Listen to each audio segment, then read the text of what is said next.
Sofa model அரசு, குதிரை பேரம் பேசுறாங்க தாவேக்கா. இப்போ வந்து முறையாக 35 கோடி 50 கோடின்ட்டு ஒரு யானை பேரமே நடந்திருக்கு. ஒரு ஆளும் கட்சி அவங்க எம்எல்ஏ கிட்டவே போய் பேரம் பேசுவாங்க. இந்த தைரியம் எல்லாமே எங்கேருந்து வருது அப்படின்னா, போன வாரம் அது, இந்த வாரம் இது அப்படிங்கிற மாதிரி இப்போ வந்து ஒரு புதுசாக ஒரு உருட்டை வந்து கொண்டு வந்துருக்காங்க.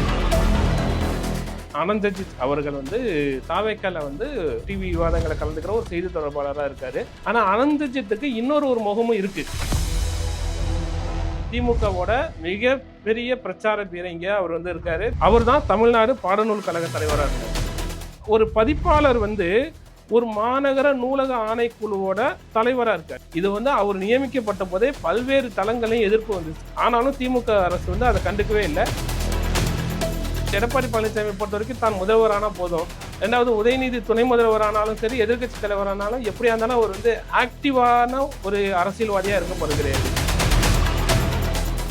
சட்டமன்றம் வந்து வந்து சினிமா ஷூட்டிங் மாதிரி இருந்துச்சுன்ட்டு, ஊழல் லஞ்சம் இல்லாத மாதிரியான ஒரு நிலைமை உருவாகும் அப்படின்ட்டு ஒரு தமிழ்நாட்டில் வந்து கனவு மட்டுமே தான் கண்டுட்டு இருந்தான் இது வரைக்கும். ஆனால்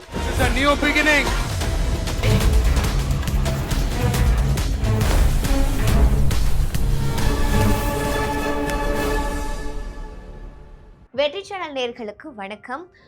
டிஎம்கே பேக் ஆஃப் லைஃப் நிகழ்ச்சியில் பொய் மற்றும் அரசியல் நிஜத்தை கண்டறியலாம். வணக்கம் சார். வணக்கம் மேடம். சார், இன்னைக்கு வந்து பாத்தீங்கன்னா பள்ளிக்கல்வித்துறையில வந்து புதிய பாடத்திட்டம் குழுவுல வந்து தாவேக்கா நிர்வாகி அவர்கள் வந்து நியமிக்கப்பட்டிருக்காங்க. அதுக்கு வந்து எதிர்கட்சி எம்பியான தமிழச்சி தங்கபாண்டியன் அவர்கள் வந்து வெறும் ஒரு தாவேக்கா நிர்வாகியாக இருந்ததுக்காக மட்டுமே வந்து அவர் எப்படி நீங்க நியமிக்கலாம், எந்த ஒரு முன் அனுபவமும் இல்லாம அப்படின்னு ஒரு கண்டனத்தை வந்து அவங்க பதிவிட்டு இருக்காங்க. அதை நீங்க என்ன நினைக்கிறீங்க? ஏற்கனவே நம்ம வந்து போன வீடியோவில் பேசிட்டு இருந்தோம். தாவேக்கா அரசு மீது வந்து ஏதாவது ஒரு பொய்யான ஒரு நேரட்டிவ் வந்து செட் பண்ணணும் அப்படிங்கிறதுக்காக எதிர்க்கட்சிகள் வந்து இது போன்ற ஒரு நடவடிக்கையில் வந்து ஈடுபட்டுட்டே இருக்காங்க அப்படின்னு. குறிப்பாக போன முறை வந்து வீடியோவில் கடைசியாக சொல்லி முடித்தோம். திமுகவோட டிவி விவாதங்களில் பேசக்கூடிய, திமுக மேடைகளில் பேசக்கூடிய தீவிர திமுக அனுதாபி, திமுகவோட பிரச்சார பீரங்கியான பத்திரிகையாளர் செந்தில்வேல் அவர்களுக்கு வந்து அரசு பணி கொடுத்துருந்தாங்க அப்படிங்கிற ஒரு பெரிய அதிர்ச்சிகரமான ஒரு தகவல் வந்து நம்ம தான் முதல் முறையாக வெளியில் சொன்னோம். அது என்ன பதவி அப்படிங்கிறத வந்து அப்போ சொல்கிறோன்னு சொல்லியிருந்தோம். அப்போ ஏன்னா அவருக்கு வந்து ஒரு தனியாக வந்து கலைவாணர் அரங்கத்தில் ஒரு தனி அலுவலகம், ஒரு அரசாங்க கார், ஒரு டிரைவர், ஒரு ஓஏ, அதை தவிர பிஎஸ்ஓ வேற ஒன்று வச்சுக்கிட்டார். பர்சனல் செக்யூரிட்டி ஆஃபீஸர் சொல்லப்படுகிற காவல்துறை சேர்ந்த ஒரு அலுவலர் ஒருத்தர் வந்து கூடவே இருப்பாங்க. அந்த மாதிரி வச்சுக்கிட்டார். அப்படி என்ன அந்த பணி அப்படிங்கிறத வந்து நிறைய பேர் கேட்டிருந்தாங்க. என்னன்னா மீடியா கோஆர்டினேட்டர் ஃபார் சிஎம், அதாவது முதல்வருக்கான மீடியா கோஆர்டினேட்டர் அப்படிங்கிற பணிக்கு வந்து கொடுத்து அவர் வந்து மாதம் ஒரு ஒரு ஒரு 1.25 லட்சத்திலிருந்து 1.5 லட்ச ரூபா சம்பளம் வர அளவுக்கான ஒரு பணி கொடுத்துருந்தாங்க. இப்போ அதெல்லாம் விட்டுட்டு அவங்க வந்து நியாயமாக எப்போதும் நியமிக்கப்படுகிற முதலமைச்சரின் தனி உதவியாளர் ஜெகதீஷ் அவர்களை நியமிச்சதை வந்து அவர் வெளியிட்டதை வந்து அவங்க வந்து பெருசாக பண்ணிட்டு இருந்தாங்க. போன வாரம் அது, இந்த வாரம் இது அப்படிங்கிற மாதிரி இப்போ வந்து ஒரு புதுசாக ஒரு உருட்டை வந்து கொண்டு வந்திருக்காங்க. அதாவது தாவேக்கா நிர்வாகிக்கு வந்து பதவி கொடுத்துட்டாங்க இவங்க. அதுவும் என்னன்னா ஒரு முக்கியமான ஒரு கல்வியோட பாடத்திட்ட குழுவில் வந்து இடம் கொடுத்துட்டாங்க அப்படின்ட்டு. முதல்ல நியமிக்கப்பட்டிருக்க அனந்தஜித் அவர்கள் வந்து தாவேக்கால வந்து டிவி விவாதங்களை கலந்துக்கிற ஒரு செய்தி தொடர்பாளராக இருக்காரு, செய்தி தொடர்பு குழுவில் இருக்காரு. அவர் என்னைக்குமே அதை மறுத்தது கிடையாது, நான் கட்சியில் இல்லை அப்படின்ட்டு. ஏன்னா கட்சியோட மிக முக்கியமான ஒரு நபராக அறியப்படுறாரு. அதே சமயத்தில் இது வந்து எதில் வந்து சேர்த்துருக்காங்க அப்படின்னு பார்த்தீங்கன்னா, பள்ளிக்கல்வித்துறையோட புதிய பாடத்திட்டம் உருவாக்குவதற்கான குழுவில் வந்து சேர்த்துருக்காங்க. அந்த குழுவில் பார்த்தீங்கன்னா தலைவராக யாரை போட்டிருக்காங்கன்னா, இஸ்ரோவோட முன்னாள் விஞ்ஞானியான மயில்சாமி அண்ணாதுரை ஐயா அவங்களை வந்து போட்டிருக்காங்க. அது தவிர இன்னும் 14 பேர் போட்டிருக்காங்க. 13 பேர் வந்து பல்வேறு கல்லூரிகளை சேர்ந்த விரிவுரையாளர்கள், விஞ்ஞானிகள், அப்புறம் வந்து பேராசிரியர்கள் அப்படிதான் போட்டிருக்காங்க. இல்லை இவங்களுக்கு வந்து அந்த அனந்தஜித் அப்படிங்கிறத எடுத்து பார்த்துட்டு, ஆஹா இவர் வந்து டிவிலலாம் டிவி கேட்க பேசுகிறவராச்சு அப்படின்னு சொல்லிட்டு ஒரு நேரட்டிவ் செட் பண்றாங்க. ஆனா அனந்தஜித்துக்கு இன்னொரு முகமும் இருக்கு. அனந்தஜித் அப்படிங்கிறவர் வந்து ஒன்லி கட்சிக்கான செய்தி தொடர்பாளர் மட்டுமல்ல, அவர் வந்து பல ஆண்டுகளாகவே கல்வி உரிமை சட்டம்னு ஒன்று இருக்கு இல்லையா நம்மகிட்ட, அதாவது தனியார் பள்ளிகளில் வந்து 25% இடஒதுக்கீட்டில் வந்து கட்டாய கல்வி உரிமை சட்டப்படி கொடுக்கணும். அதுக்கான விழிப்புணர்வு வந்து நிறைய பெற்றோர்கள்ட்ட இருக்காது. பக்கத்தில் இருக்கிற தனியார் பள்ளிகளில் வந்து அவங்க வந்து 25% கோட்டால போய் சேர்க்கலாம். அவங்களுக்கு எந்த விதமான கட்டணமும் கிடையாது. இந்த விழிப்புணர்வை ஏற்படுத்துகிற விஷயத்த வந்து கிட்டத்தட்ட 10 ஆண்டுகளாக செஞ்சிட்டு இருக்காரு. இதனால வந்து தனியார் பள்ளிகளால் நிறைய முறை வந்து மிரட்டல்களுக்கு ஆளாகியிருக்காரு. அப்போ குழந்தைகளுக்கான அடிப்படை கல்வி உரிமைக்காகவும் பள்ளி கல்வியோட மேம்பாட்டுக்காகவும் தான் அவர் வந்து தொடர்ந்து குரல் கொடுத்துக்கிட்டும் விழிப்புணர்வு இதுவும் நடத்திட்டு இருக்காரு. நாம இப்போ வந்து அதற்கான ஆதாரங்கள் எல்லாமே நமக்கு வந்து மீடியாலே இருக்கு. குறிப்பா சொல்லணும்னா சில ஆண்டுகளுக்கு முன்பு புதிய தலைமுறை சார்பில் சிறந்த இளைஞர்கள் அப்படின்னு பட்டியலில் அவரை செலக்ட் பண்ணி அவருக்கு ஒரு அவார்டும் கொடுக்குறாங்க அவரோட கல்வி பணியை பார்த்து. இதை தவிர அவர் இன்னும் என்னெல்லாம் செஞ்சிருக்காரு அப்படின்னா, ஜெயிலுக்கு போவாங்க இல்லையா சிறை கைதிகள், அவங்களோட குழந்தைகள் வந்து படிப்பு வந்து மிஸ் ஆயிடக்கூடாது அப்படிங்கிறதுக்காக அவங்களுக்கான பள்ளி கல்வியை வந்து உறுதி பண்றதுக்கான தன்னார்வ ஒரு அமைப்பா வச்சுட்டு அதை வந்து செயல்படுத்திட்டு இருக்காரு. இது போன்ற பல்வேறு விஷயங்கள்ல ஈடுபட்டு கல்வி சம்பந்தப்பட்டதுல ஈடுபட்டு இருக்கிற அவர் தான் கொண்டு வந்து கல்விக்கான ஒரு குழுல சேர்த்திருக்காங்க, புதிய பாடத்திட்டத்துக்கான குழுல சேர்த்திருக்காங்க. இதுல என்ன தப்பு இருக்கு? ஏன்னா ஆரம்பத்துல இருந்தே தாவேக ஆட்சி மேல வந்து ஏதாவது ஒரு குறை சொல்ல முடியுமான்னு பாக்குறாங்க. அது கிடைக்கலன்னு இப்படி ஏதாவது ஒண்ணு வந்து கொண்டு வந்துட்டே இருக்காங்க. இன்னும் சொல்ல போனா சில நாட்களுக்கு முன்பு வந்து எம்ஜிஆர் திரைப்பட மற்றும் தொலைக்காட்சி பயிற்சி நிறுவனத்துக்கு வந்து தலைவரா ஒளிப்பதிவாளர் மனோஜ் பரமஹம்சா அவர்கள் வந்து நியமிச்சாங்க. உடனே எல்லாரும் விஜயோட நண்பரை வந்து சேர்த்துட்டாங்க. விஜய் சாரோட படம் வந்து 69 படங்கள் இது வரைக்கும் வந்திருக்கு. அந்த 69 படம் வரப்போகுது ஜனநாயகன். 69 படங்கள் அவர் நடிச்சிருக்காரு. அந்த 69 படங்கள்ல வெறும் 3 படங்களுக்கு தான் மனோஜ் பரமஹம்சா வந்து ஒளிப்பதிவாளராக இருந்திருக்காரு. அப்படி இருக்கும்போது அது குறிப்பாக எதனால மனோஜ் பரமஹம்சாவை வந்து அங்கே செலக்ட் பண்ணி முதல்வர் அவர்கள் வந்து போட்டிருக்காரு அப்படின்னா, மனோஜ் பரமஹம்சா அந்த கல்லூரியில் அந்த பயிற்சி நிறுவனத்தில் படித்து வெளியில் வந்தவர். ரெண்டாவது அவர்கிட்ட சேர்ற அசிஸ்டன்ட்லேருந்து அவருக்கு கொடுக்குற வாய்ப்புகள் எல்லாமே 80% வந்து அந்த கல்லூரியில் முடிச்சுட்டு வர்ற மாணவர்களுக்கு வந்து ப்ரிஃபரன்ஸ் கொடுத்து அவங்களுக்கு வாய்ப்புகளை ஏற்படுத்தி கொடுத்துட்டு இருக்காரு. இப்போ அந்த முறையான ஒருத்தரை கொண்டு வந்து அந்த நிறுவனத்துக்கு தலைவராக சேர்க்கறதுங்கிறது தானே பொருத்தமாக இருக்கும். அதனால தானே அவங்க பண்றாங்க. ஆனா அதுல கூட ஒன்று எடுத்து வச்சு விஜயோட நண்பர்களுக்காக சேர்த்துட்டாங்க. இப்போ கூட நம்ம சொல்லலைன்னா தாவேக நிர்வாகியும் தான் ரெஜிஸ்டர் ஆகிட்டே இருக்கும் திரும்ப திரும்ப. ஆனா இதே திமுக வந்து போன ஆட்சியில வந்து என்னென்ன பண்ணாங்க அப்படிங்கறத வந்து ஒரு லிஸ்ட் எடுத்தோம்னா பாருங்களேன், கலை பகுத்தறிவு அணின்னு ஒரு அணி இருக்கு திமுகல. இந்த அணியோட தலைவர் வந்து வாகை சந்திரசேகர். அந்த வாகை சந்திரசேகர் தான் அங்க வந்து தமிழ்நாடு இயல் இசை நாடக மன்றத்தோட தலைவர். இது வந்து தமிழ்நாடு கவர்மெண்டோட ஒரு துறை. அது மூலமா தான் கலைமாமணி அவார்ட்லாம் கொடுப்பாங்க. இசை நாடக மன்றம்லாம் நடக்கும். அந்த சென்னை சங்கமெல்லாம் நடக்கும்ல, அது எல்லாமே. அது தவிர மகளிர் அணியில இருக்கிற விஜயா தயன்வன் அப்படிங்கிற அவங்க தான் அதுல வந்து உறுப்பினர் செயலாளராக இருந்தாங்க. அது தவிர திண்டுக்கல் யோனி உங்க எல்லாருக்குமே தெரியும், திமுகவோட மிக பெரிய பிரச்சார பீரங்க அவர் வந்து இருக்காரு. மேடைகளில் போய் பேசுவாரு. கொள்கை பரப்பு அணியில இருக்காரு, குழுவில் இருக்காரு. அவர் தான் தமிழ்நாடு பாடநூல் கழக தலைவராக இருந்தார். சரிங்களா? அடுத்தது சுபவி வந்து உங்க எல்லாருக்குமே தெரியும் திமுகவுக்கு வந்து எவ்வளவு பெரிய ஆதரவாளர் அப்படின்ட்டு. அவர் தான் தமிழ்நாடு பாடநூல் கழக உறுப்பினராகவும் அது தவிர சமூக நீதி கண்காணிப்பு குழுன்னு ஒன்று போட்டாங்க. அந்த குழுவோட தலைவரும். இதுவும் அரசாங்கம் நியமிக்கப்பட்ட குழு. அது தவிர மனுஷபுத்திரன் வந்து ஒரு பதிப்பாளர், உயிர்மைன்னு ஒரு பதிப்பை வச்சு நடத்திட்டு இருக்காரு. ஒரு பதிப்பாளர் வந்து ஒரு மாநகர நூலக ஆணைக்குழுவோட தலைவராக இருக்கார். சென்னை மாநகரத்துக்கான நூலக ஆணைக்குழு. இது வந்து அவர் நியமிக்கப்பட்ட போதே பல்வேறு தளங்களையும் எதிர்ப்பு வந்துச்சு. ஒரு பதிப்பாளரை கொண்டு வந்து நீங்க வந்து நியமிக்க கூடாது அப்படின்னு அந்த காலகட்டத்திலே நிறைய எதிர்ப்பு வந்துச்சு. ஆனாலும் திமுக அரசு வந்து அதை கண்டுக்கவே இல்லை.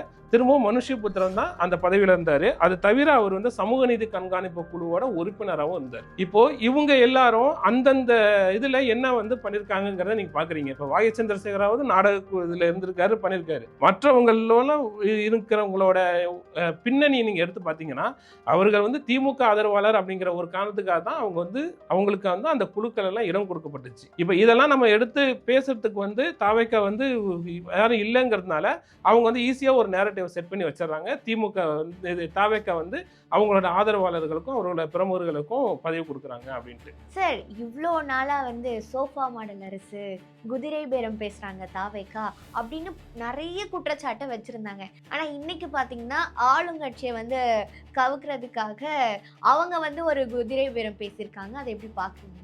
அது இது வரைக்கும் பேசுறதுலாம் குதிரை பேரம். இப்போ வந்து முறையா 35 கோடி 50 கோடின்ட்டு, அதுவும் என்னன்னா சபாநாயகருக்கு எதிராக ஒரு நம்பிக்கையில்லா தீர்மானம் கொண்டு வரணும், அது ஆளுங்கட்சி உறுப்பினரை இழுத்து அவங்கள வந்து எதிராக ஓட்டு போட வைக்கணும் அப்படின்ட்டு ஒரு யானை பேரமே நடந்திருக்கு தமிழக அரசியல்ல. அதுவும் என்னன்னா ஒரு முன்னாள் அமைச்சர் வந்து அதில் ஈடுபட்டிருக்காரு, செந்தில் பாலாஜி அதில் ஈடுபட்டிருக்காரு அப்படிங்கிற ஒரு மிகப்பெரிய அதிர்ச்சிகரமான ஒரு செய்தியும் வந்திருக்கு. இது அடுத்தது எப்படி போகும் எப்படிங்கிறத பார்ப்போம்.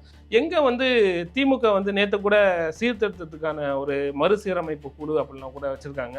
திமுக வந்து எங்கே தோற்றுறது அப்படின்னா, ஏப்ரல் 23 நடந்த வாக்கு பதிவுலேயோ அல்லது மே 4 நடந்த வாக்கு எண்ணிக்கையிலேயோ திமுக வந்து தோற்கலை.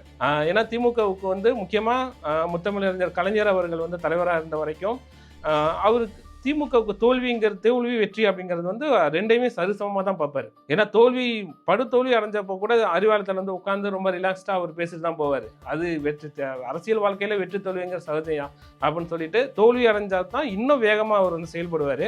ஆனால் இவங்க வந்து என்னென்னா இந்த தோல்வியை வந்து அவங்களால ஜீரணிச்சிக்க முடியல. குறிப்பாக உதயநிதி அவர்களால் ஜீரணிக்க முடியாமல் அதற்கு பிறகு நடந்த அதிமுக கூட கூட்டணி அப்படிங்கிற ஒரு விஷயத்த வந்து அவங்க கையில் எடுத்தது தான் இன்னைக்கு வரைக்கும் திமுக தொண்டர்களாலேயே கூட ஜீரணிக்க முடியாமல் போணுச்சு. ஒரு புதிய அரசு ஒன்று வந்து வருது. ஏன் வந்து விஜய் அவர்கள் வந்து முதல்வராக்க விடாமல் தடுக்கிறதுக்காக ஏன் வந்து இவ்வளவு வேலைகளை இறங்குனாங்க அப்படின்னா, இது போன்ற ஒரு விஷயங்கள்லாம் நடக்கும். இப்போ பார்ட்டி ஃபண்டெல்லாம் வெளியில் வருது. இப்போ இத்தனை ஆண்டுகளாக திமுகவும் அதிமுகவும் ஒரு கூட்டணி அமைத்து பார்ட்டி ஃபண்ட் விஷயத்த வந்து வெளியில் வராமல் அவங்க ஒருத்தருக்கு ஒருத்தர் வந்து அட்ஜஸ்ட் பண்ணிட்டு ஒன்று நீ இருக்கணும் இல்லை நான் இருக்கணும் அப்படின்னு சொல்லிட்டு தான் இத்தனை போயிட்டு இருந்துச்சு. இப்போ முதல் முறையாக 3வது ஒரு நபர் வரும்போது அந்த நபர் வந்து 2 பேரும் வந்து போட்டி போட்டு கொள்ளையெடுத்து தமிழ்நாட்டை வந்து இவ்வளவு பெரிய கடன் சுமைக்கு ஆளாக்கியிருக்காங்க அப்படிங்கிறத கண்டுபிடிச்சி எடுத்து அதில் வந்து சீர்திருத்தம் பண்ணி குறிப்பாக எந்த விதமான லஞ்சம் ஊழலோ இல்லாமல் ஒரு தூய்மையான ஒரு ஆட்சியை கொடுக்கணுங்கிறதா கொண்டு போயிட்டு இருக்காரு. இப்போ இது போன்ற ஒன்று நடந்து விடுமோ அப்படிங்கிற பயத்தில் தான் இப்போ உதயநிதி கூட சொன்னார் இல்லையா, சட்டமன்றம் வந்து வந்து சினிமா ஷூட்டிங் மாதிரி இருந்துச்சுன்ட்டு. உண்மையிலேயே சினிமா மாதிரி தான் இருக்குன்னு மக்கள் சொல்கிறாங்க. நம்ம போய் நேரில் போய் பார்க்கும்போது உங்களுக்கு தெரியும். மக்கள் எல்லாமே சொல்கிறதுனால சினிமாவில் இது வரைக்கும் என்ன நாங்கள் பார்த்து ஃபேண்டஸியாக ஒன்று பார்த்துட்டு இருந்தோம். அதாவது ஒரு புது டீம் வந்து அரசு அமைச்சு அந்த இளைஞர்களால் வந்து அந்த அரசியலுங்க வந்து தூய்மைப்படுத்தப்படும், ஊழல் லஞ்சம் இல்லாத மாதிரியான ஒரு நிலைமை உருவாகும் அப்படின்ட்டு ஒரு தமிழ்நாட்டில் வந்து கனவு மட்டுமே தான் கண்டுட்டு இருந்தாங்க இது வரைக்கும். தமிழ்நாட்டு மக்கள் அப்படிக்கான கண்டுட்டு இருந்தாங்க. ஆனால் அது வந்து முதல் முறையாக நடந்ததுனால இனிமேல் எந்த ஒரு காலகட்டத்திலையும் இங்கே வந்து பணம் கொடுத்து ஓட்டு வாங்க முடியாது, ஜாதி மதத்தை சொல்லி ஓட்டு வாங்க முடியாது, இது போன்ற நிறைய விஷயங்கள் நடந்துகிட்டே இருக்கிறதுனால அதை வந்து அவங்களால ஜீரணிக்க முடியல. இதை எப்படியாவது இந்த ஆட்சியை கவிழ்த்து கொண்டு வரணுங்கிறதுக்காக இப்படி ஒரு பெரிய ஒரு ஷாக்கிங்கான ஒரு விஷயத்தில் ஈடுபட்டிருக்காங்க. அது மட்டும் இல்லை, இன்னும் நிறைய விஷயம் வரும். தேர்தல் முடிவு வந்து அடுத்த சில நாட்களில் வந்து கூட்டணி கட்சிகளை தக்க வைக்கிறதுக்காக அவங்க என்னென்னலாம் பண்ணாங்க. குறிப்பாக இன்னும் சில நாட்களில் வந்து விஜய் அவர்கள் வந்து பாஜக அரசால் கைது செய்யப்படுவார், அதனால் நீங்கள் வந்து போயிடாதீங்க அப்படிலாம் சொல்லி கூட்டணி கட்சிகளை வந்து இருக்க வைக்கிறதுக்கான முயற்சிகள்லாம் நடந்துச்சு. அந்த விஷயங்கள்லாம் இனிமேல் ஒவ்வொன்றாக ஆதாரத்தோட வெளியில் வரும். இப்போ தான் கூட்டணி கட்சியில் உள்ளவங்க வந்து என்ன நடந்துச்சுங்கிறத வந்து ஓப்பனாக வெளியில் வந்து சொல்ல ஆரம்பிச்சிருக்காங்க. விஜய் அவர்கள் வந்து முதல்வராக அமர்ந்து விடக்கூடாதுங்கிறதுக்காக என்னென்னலாம் திரைமறைவு வேலைகள் பண்ண முடியுமோ அது எல்லாமே பண்ணி பார்த்தாங்க. அதாவது அரசியல் தர்மம் அப்படிங்கிறதுக்கு அறத்துக்கு எதிராக இருக்குது அப்படிங்கிறனால தான் கூட்டணி கட்சிகள் எல்லாமே ஒவ்வொன்றா வெளியில் போனது. குறிப்பாக எடப்பாடி அவர்கள் வந்து அதை வந்து ஒப்புக்கிட்டாங்க. ஏன்னா எடப்பாடி பழனிசாமி பொறுத்த வரைக்கும் தான் முதல்வரானால் போதும். 2வது உதயநிதி துணை முதல்வரானாலும் சரி, எதிர்கட்சி தலைவரானாலும் எப்படியா இருந்தாலும் அவர் வந்து ஆக்டிவான ஒரு அரசியல்வாதியாக இருக்கப்படுகிறது. இதை இப்போ இருக்கிற மாதிரி தான் ஒரு 10 நாளைக்கு ஒரு முறை ட்விட்டரில் ஒரு அறிக்கையை விட்டுட்டு அதோட அப்படியே தான் இருக்க போகிறாரு. அவர் ஆக்டிவாக மாறும்போது தான் நமக்கு வந்து பிரச்சனை. அது வரைக்கும் நம்ம அப்படியே இருக்கலாம் அப்படிங்கிறதுனால தான் எடப்பாடி பழனிசாமி ஒப்புக்கொண்டார் அதுக்கு. ஆனால் அது வந்து நடக்காமல் போயிடுச்சு. இப்போ வந்து என்னன்னா தனிப்பெரும்பான்மையோட நிரூபித்து சட்டசபையில் வந்து ஃப்ளோர் டெஸ்ட்டில் நிரூபித்து விஜய் அவர்கள் ஆட்சியை வந்து தக்க வச்சுட்டாங்க. இப்போ எப்படியாச்சும் பண்ணணுங்கிறதுக்காக சபாநாயகருக்கு எதிராக ஒரு நம்பிக்கையில்லா தீர்மானத்தை கொண்டு வரணுங்கிறதுக்காக ஒவ்வொரு தாவேக்கா எம்எல்ஏகிட்டையும் போய் பேரம் பேசியிருக்காங்க. இன்னும் நிறைய அதிர்ச்சிகரமான உண்மைகள்லாம் இனிமே தான் வந்துகிட்டே இருக்கும். இந்த தைரியம் உங்களுக்கு எப்படி சார் வந்திருக்கு? ஒரு ஆளும் கட்சி அவங்க எம்எல்ஏ கிட்டவே போய் பேரம் பேசுறோம், அது எப்படி உங்களுக்கு வந்து? அது ஒரு நல்ல கேள்வி. எல்லாருக்கிட்டுமே இந்த ஒரு கேள்வி இருக்கும். என்னன்னா இந்த தைரியம் எல்லாமே எங்கேருந்து வருது அப்படின்னா, டெல்லியில இருக்கிற பாஜக கொடுக்குற தைரியம். அதாவது எப்போ ஒன்ஸ் வந்து இங்க யாருக்கும் தனி மெஜாரிட்டி கிடைக்கலையோ அப்போ வந்து பாஜக வந்து தன்னோட விளையாட்டை வந்து ஆரம்பிச்சிச்சு. அவங்க தான் சொன்னாங்க நீங்க வந்து ஏடிஎம்கே கூட சேர்ந்து, ஏன்னா எப்போ வந்து காங்கிரஸ் போய் தாவேக்காவோட சேர்ந்து ஆதரவு கொடுத்துச்சோ அப்போ பாஜக வந்து தன்னோட ஆட்டத்தை ஆரம்பிக்குது. ஓகே, இங்க வந்து காங்கிரஸ் வந்து வலுவாயிடக்கூடாது, அவங்களோட ஒரே அஜெண்டா என்னன்னா காங்கிரஸ் முக்தி பாரத் அப்படிங்கிறது தான். காங்கிரஸ் இல்லாத இந்தியாவை இங்க கட்டமைக்கணும். அதற்கு வந்து முக்கியமாக அவங்க பார்த்தது திமுக அதிமுக சேர்ந்தா கூட பரவாயில்லன்னு, இவங்களும் நமக்கு எப்படியாச்சும் அதிகாரத்துக்கு வந்தால் போதும். ஏன்னா இப்போ நம்ம இந்த 5 ஆண்டுகள் சம்பாதித்ததுலேருந்து கொள்ளையடித்ததுலேருந்து எல்லாமே வெளில போயிடும். குறிப்பாக 2 பேரும் கூட்டணி வச்சுட்டு எப்படி கொள்ளையடிச்சாங்கிறது வெளில போயிடும். இன்னும் சொல்லப்போனால் டாஸ்மாகில் முதல் 2 ஆண்டுகள் நடந்த ஊழல்லாம் வெளியில் வரும்போது இன்னும் தமிழ்நாட்டு மக்கள் வந்து இன்னும் அதிர்ச்சிக்கு உள்ளாவாங்க. அவ்வளவு பெரிய ஊழல்கள்லாம் இன்னும் வரப்போகுது. இன்னும் ஒவ்வொன்றா தோண்டி எடுத்துகிட்டு இருக்காங்க தவேக்கவோட அதிகாரிகளும் ஆட்சியாளர்களும். அது எல்லாம் வெளியில் வரும்போது திமுக அதிமுக 2 மீதும் மக்களுக்கு ஏற்பட்டுள்ள தற்போதைய வெறுப்புங்கிறது இன்னும் அதிகமாகும். அது ஆகிடக்கூடாது அப்படிங்கிறதுக்காக தான் இந்த வேலையெல்லாம் பண்ணுறாங்க. ஆனால் அவங்களுக்கு இன்னொரு விஷயம் புரியல. எந்த நேரத்தில் நீங்கள் வந்து தவேக்காவை இப்படி ஒரு குறுக்கு வழியில் போய் நீங்கள் கவிழ்த்தாலும் மீண்டும் ஒரு தேர்தல் வந்துச்சுன்னா தவேக்காங்கிறது ஒரு 180-200 தொகுதிகளை பிடிப்பதற்கான வாய்ப்புகள் இருக்குது. நீங்கள் என்னென்னா தவேக்காவோட நிர்வாக ரீதியாக நீங்கள் அவங்களோட குறையை சுட்டி காமிச்சு எதுவும் பண்ணீங்கன்னா தான் மக்கள் மத்தியில் போய் விழும். அதை விட்டுட்டு நீங்கள் குறுக்கு வழியில் இந்த மாதிரி வேலைகளை ஈடுபடும் போது அது விஜய் அவர்களுக்கு மிகப்பெரிய செல்வாக்காக மாறுறதுக்கான வாய்ப்பு தான் இருக்குது. அதை திமுகவோ மற்றவங்களும் புரிஞ்சுக்கணும். பார்ப்போம் என்ன நடக்குதுன்ட்டு. நன்றி சார். நன்றி மேடம். ஹரிச்சந்திரன் வர்றா, பொய் சொல்ல போறா, உண்மையை சொன்னா உலகம் நம்பாதே.